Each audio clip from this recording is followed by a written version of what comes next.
અને હવે વાત કરવી છે કોળી સમાજના મહાસંમેલનની।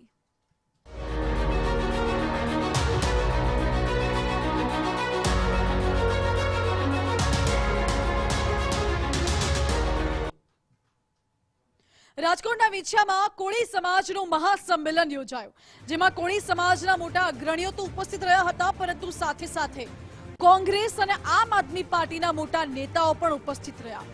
સવાલ એ ઉઠે છે કે મંત્રી કુંવરજી બાવળિયા કેમ ન આવ્યા?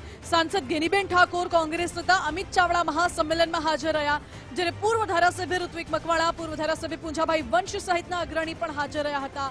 અન્ય લોકો પણ ઉપસ્થિત હતા। કુંવરજી બાવળિયાને આમંત્રણ પણ આપવામાં આવ્યું હતું, છતાં પણ ગેરહાજર રહ્યા કુંવરજી બાવળિયા, જેને લઈ સવાલો ઉઠી રહ્યા છે।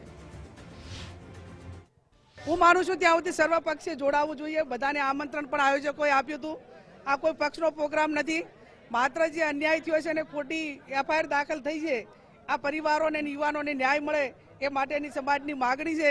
ન્યાય અપાવવાનો હોય ત્યારે સર્વપક્ષીય આગેવાનો હાજર રહ્યા હોત તો સમાજને પણ એનું મનોબળ મળોત। ઠાકોર સમાજના હોય, કોળી સમાજના હોય, આદિવાસી સમાજના હોય, દલિત સમાજના હોય કે અન્ય સમાજના હોય, જેટલા લોકો પર આંદોલનના કે કોઈ વિરોધ પ્રદર્શનના અલગ અલગ કેસો કરવામાં આવ્યા છે, જુદી જુદી કલમો લગાવવામાં આવી છે, એ બધા જ કેસો પણ પાછા ખેંચવાની સરકાર જાહેરાત કરે એવી આજે સમાજની માગણી છે।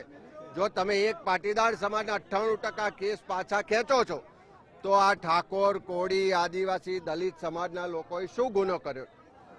શું આ સમાજના લોકો ગુજરાતના રહેવાસી નથી? શું આ સમાજના મતોથી તમારી સરકાર નથી બની?